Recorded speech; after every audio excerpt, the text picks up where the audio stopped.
Halo, assalamualaikum anak ustazah. Sobahul khair.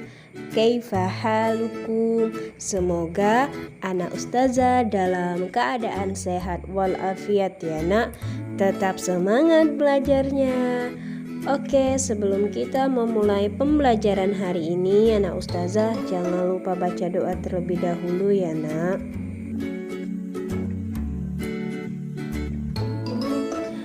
Oke anak ustazah, kita lanjutkan ke pembelajaran tematiknya ya nak. Pada tema 3, subtema 2 pada pembelajaran kelima. Oke anak ustazah, sebelumnya kalau kemarin kita telah belajar mengenal sifat-sifat dari benda padat dan benda cair, pada kesempatan kali ini di pembelajaran kelima kita akan mengenal lebih dekat tentang sifat-sifat dari benda gas. Nah, sifat-sifat benda gas ini ada 3. Yang pertama, bentuknya berubah-ubah. Kedua, dapat mengisi semua ruangan. Yang ketiga, mempunyai berat. Contohnya gas pada balon, gas pada LPG, gas pada ban sepeda atau mobil, oksigen, asap, dan awan. Untuk itu, mari kita masuk ke pembelajaran 5-nya ya nak ya. Mari kita baca. Ingatkan nak ustazah tentang wujud benda selain padat dan cair. Ya, benda juga dapat berwujud gas. Benda gas ada di mana-mana. Contohnya saja udara yang kita hirup. Setiap hari kita menghirup udara. Udara termasuk benda gas. Dapatkah kamu melihat bentuk udara? Tidak ya nak ya. Bentuk udara tidak dapat dilihat. Udara hanya bisa kita rasakan. Namun ada benda gas yang dapat dilihat. Contohnya adalah awan dan asap. Untuk mengetahui hal tersebut, mari kita lakukan percobaan berikut ini. Nah, di sini ada percobaan 1 ya nak ya. Dilakukan dengan cara berkelompok, tapi kita tidak akan melakukannya karena ustazah sudah menyiapkan video tentang praktek ini ya nak ya. Jadi nanti silakan disimak video selanjutnya ini. Setelah disimak, barulah anak ustazah melengkapi tabel dengan cara memberikan centang sesuai dengan sifat udara yang telah anak ustazah amati. Berikut videonya. Benda gas. Benda gas sulit diamati, tetapi benda gas dapat dirasakan. Saat angin bertiup, kita merasakan kesejukannya. Angin adalah udara yang bergerak. Perhatikan balon yang sedang ditiup. Udara yang ditiupkan mendesak balon ke segala arah. Udara mengisi semua ruangan dalam balon sehingga balon mengembang. Bentuk benda gas berubah mengikuti bentuk wadahnya. Jika bentuk balon bulat, bentuk udaranya juga bulat. Jika balon berbentuk lonjong, bentuk udara juga berubah jadi lonjong. Jadi, benda gas tidak memiliki bentuk dan volume yang tetap atau berubah-ubah. Benda gas menempati seluruh ruang atau wadah dan dapat menyebar ke segala arah. Oke anak ustazah, dari video tadi maka dapat kita pahami secara jelas ya nak ya mengenai sifat-sifat dari benda gas.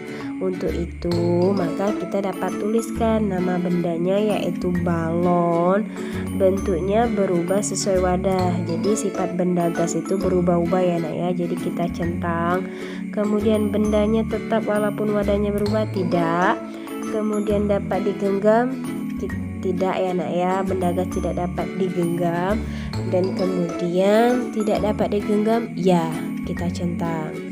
Oke, selanjutnya silakan anak ustazah tuliskan contoh dari sifat udara yang telah anak ustazah amati di sekitar anak ustazah.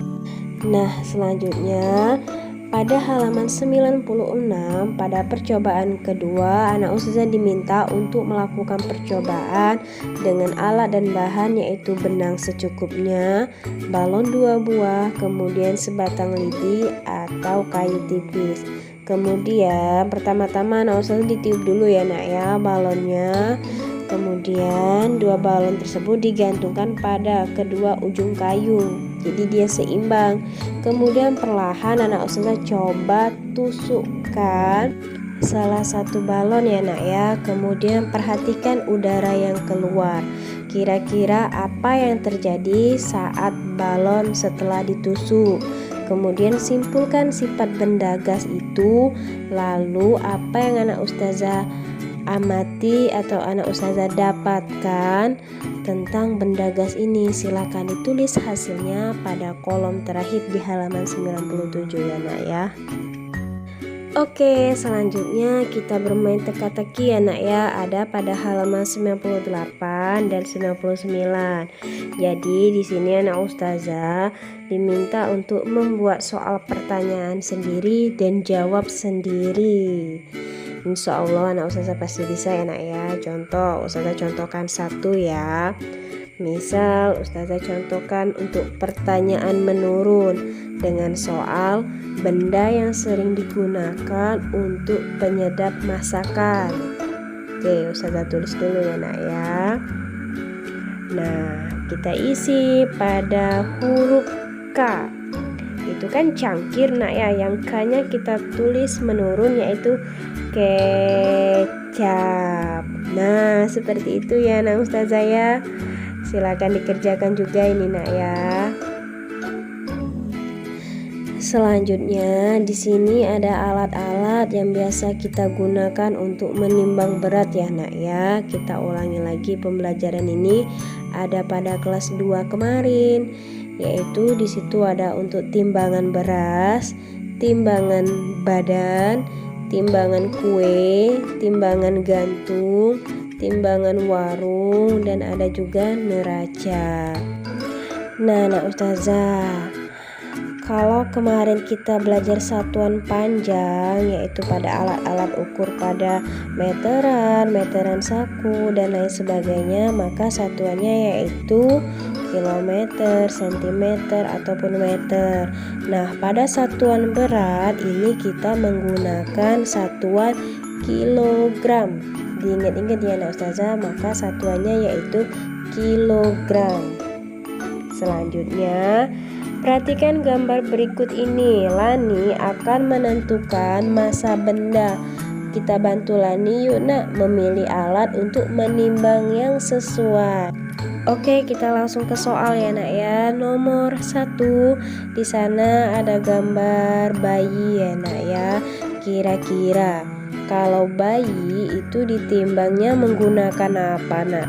Yang mana?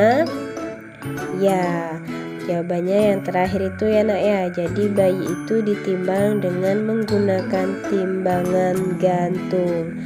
Maka kita garis. Oke, ustazah garis dulu. Oke, selanjutnya silakan anak ustazah garis dan jawab sendiri ya nak ya. Oke, selanjutnya kita baca teksnya ya nak ya. Hari Minggu, Dayu dan Ibu membuat masakan istimewa. Dayu membantu ibu menimbang bahan-bahan yang diperlukan. Dayu menggunakan timbangan kue. Untuk memasak kue, ibu menggunakan kompor gas. Kompor gas memerlukan tabung gas. Tahukah kalian di dalam tabung terdapat LPG atau liquefied petroleum gas? Nah, LPG ini adalah benda berwujud gas ya nak ya. Gas ini dimanfaatkan untuk bahan bakar.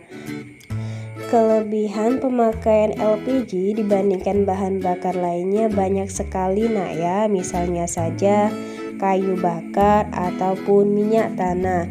Kelebihannya yaitu mudah dalam penggunaannya, kemudian juga lebih bersih dan lebih praktis.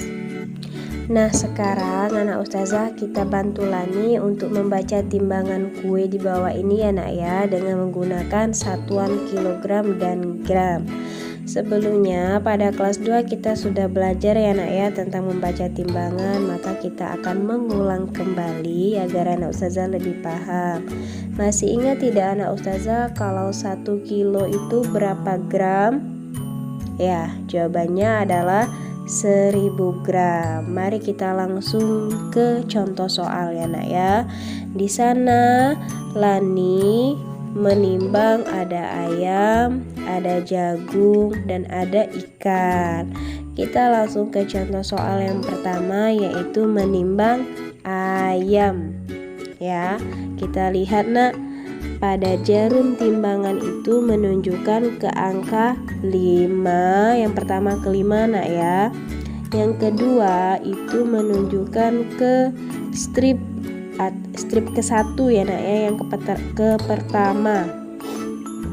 Jadi kita tulis menjadi 5 kilo 200 gram. Jadi anak ustazah membaca timbangan itu setiap strip itu nilainya 200 dan itu ada 5 strip ya nak ya. Jadi kalau ada 5 strip dan 1 strip adalah 200, maka 5 dikali 200 hasilnya adalah 1000 gram, karena 1 kilo sama dengan 1000 gram. Selanjutnya bisa anak ustazah kerjakan sendiri ya nak ya. Oke, selanjutnya pernahkah anak ustazah memperhatikan asap yang ada di sekitar anak ustazah? Banyak sekali ya nak ya asap di sekitar kita. Misalkan saja asap kendaraan, hasil pembakaran sampah, dan dari sebuah pabrik. Apakah wujud asap itu? Jawabannya ya, asap berwujud gas ya nak ya. Walaupun di dalam asap masih mengandung campuran benda padat, hal itu ditandai karena masih dapat dirasakan dan dilihat wujudnya. Padatan yang ada di dalam asap itu berukuran sangat kecil ya nak ya. Selanjutnya, Udin membaca berita tentang bencana kebakaran. Bencana tersebut terjadi di beberapa wilayah di Indonesia selama tahun 2015. Kondisi ini mengakibatkan asap menutupi beberapa wilayah di Indonesia. Untuk itu silakan anak ustazah baca terlebih dahulu teks bacaan berita ini ya nak ya, ada pada halaman 105. Selesai membaca halaman 105 ini, maka anak ustazah bisa menjawab soal di halaman 106. Oke, silakan dibaca terlebih dahulu ya nak ya.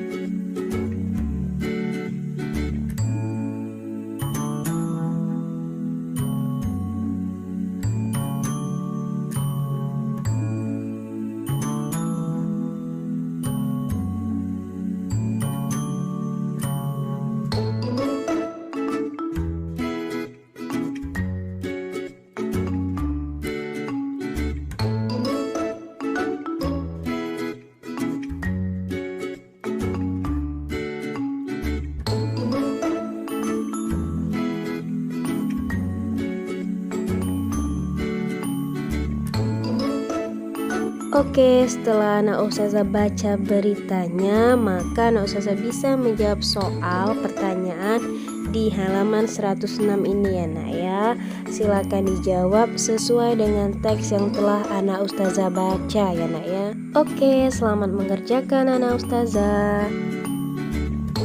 Dan tugas terakhir untuk anak ustazah, silakan anak ustazah tuliskan tanda centang pada kolom setuju atau tidak setuju sesuai dengan teks pernyataan ini mengenai gotong royong. Sebagai pengetahuan juga bahwa gotong royong ini merupakan pengamalan sila ke berapa anak ustazah? Ya, jawabannya adalah sila ke-3. Jadi gotong royong itu merupakan pengamalan dari sila ketiga, yaitu Persatuan Indonesia. Coba kita contoh soal yang pertama. Pernyataannya yaitu membersihkan kelas bersama merupakan contoh gotong royong. Setuju atau tidak, Nak? Jawabannya?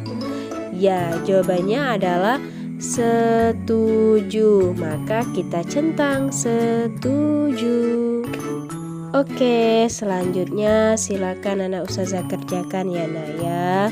Semoga anak ustazah semakin lebih paham lagi atas pembelajaran hari ini ya, Nak ya. Syukron.